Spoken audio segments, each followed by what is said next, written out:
James Gordon Lindsay was a revivialist preacher, author, and founder of Christ for the Nations Institute. Born in Zion, Illinois, Lindsay's parents were disciples of John Alexander Dowie, the father of healing revivalism in America. After the family moved to Portland, Oregon, the young boy was influenced by John G.Lake and converted by Charles Fox Parham. At the age of 18, he began his ministry as a traveling evangelist, conducting meetings in Assembly of God churches and other Pentecostal groups. Biography. James Gordon Lindsay was born and raised in an atmosphere of healing and Pentecostal experience. He was born in Zion City, Illinois, on June 18, 1906.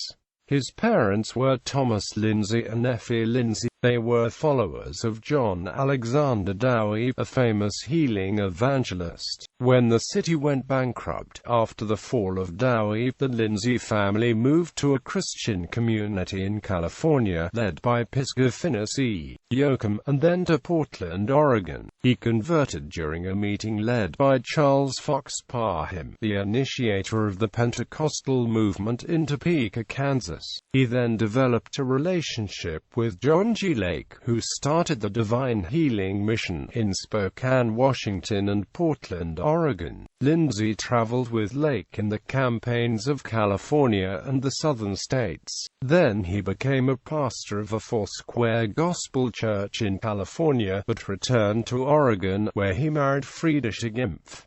Voice of Healing. When World War II broke out, Lindsay accepted a call to become pastor of a church in Ashland, Oregon in early 1940. He first heard William Branham in a meeting in Sacramento, and, after meeting with him, they both agreed that Lindsay should act as Branham's campaign manager. In 1947 he resigned his pastoral position to become campaign manager for Branham. In order to promote the campaign, Lindsay started the Voice of Healing in April 1948, a magazine of wide circulation, particularly in the southern U.S. The first issue listed William Branham as the publisher, Gordon Lindsay as editor, Jack Moore as associate editor, and Anna Jean Moore as circulation editor. A few months later, in July 1948, Branham announced he was stepping away from the revival circuit for a time. The news came as quite a blow to Lindsay, who had just begun the revival publication to cover Branham's meetings.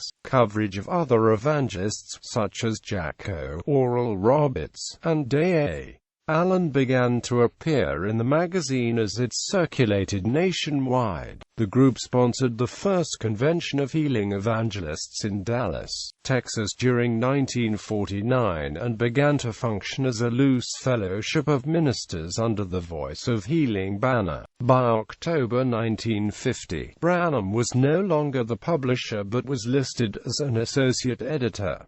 The masthead listed the following editors: Gordon Lindsay, editor; Jack Moore, co-editor; Anna Jean Moore, managing editor; F. F. Bosworth, associate editor; Wilbur Ogilvie, associate editor; William Branham, associate editor; O. L. Jaggers, associate editor; Harvey McAllister, associate editor; T. L. Osborne, associate editor; Dale Hansen, associate editor; Gail Jackson, associate editor. As the popularity of some of its members rose, they left the fellowship to establish their own organizations and publish their own literature. Lindsay's own work began to move in the direction of missions. He began sponsoring missions programs in several foreign countries and started a radio ministry. During 1956, he conducted a Winning the Nations crusade, sending teams of ministers all around the world. The Voice of Healing magazine changed names briefly to Worldwide Revival in 1968 before the final change to Christ for the Nations. One of Lindsay's last visions before his death was a Bible training institute in Dallas, Texas.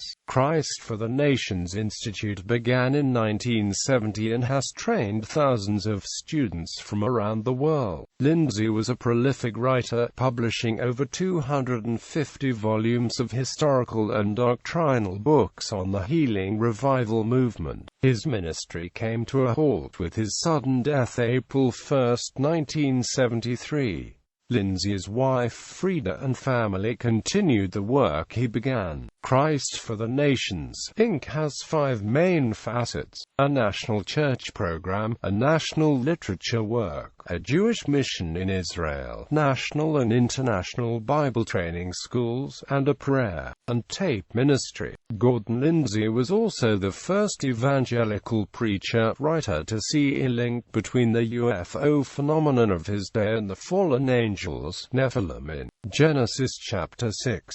He wrote several books about the subject, as well as articles in the Voice of Healing magazine. Lindsay, as well as Charles Cullis, felt there was need for a literature that covered the history, theology and healing experience. He wrote over 250 books and pamphlets, besides being a regular contributor to the magazine Voice of Healing. Feeling a call to develop missions and evangelistic work, he has sponsored campaigns to international missions. He wrote the literature that was sent around the world through a native literature. He started a radio program and, along with War Rayford, founded the International Club of Churches and Ministers of the Full Gospel. During 1956, he held a winning Cross of Nations in order to send teams of ministers to the whole world. The magazine, The Voice of Healing, changed its name to Christ for the Nations. His daughter Shira is married to Pastor Ari Sorko-Ram, who founded the Emmaus at Israel ministry in Israel.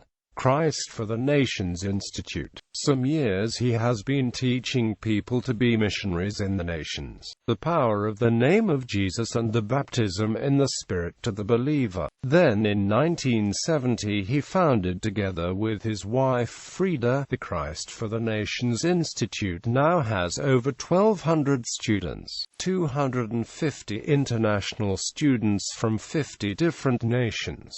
Lindsay died unexpectedly on April 1, 1973, in a time of worship in the Institute. Frida Lindsay, his wife, diligently continued his dream of founding apostolic churches, ministers and study support many students. She remained active as the president of Christ for the Nations until she retired in her 90s. Mom Lindsay died in her home on March 26, 2010, at the age of 95 on Gordon Lindsay Day, a day the Institute had designated to remember and honor the legacy of the founder. His son, Dennis Lindsay, is the current president of CFNI and continues the work that his parents started. Dr. John Holler is the current executive director of CFNI.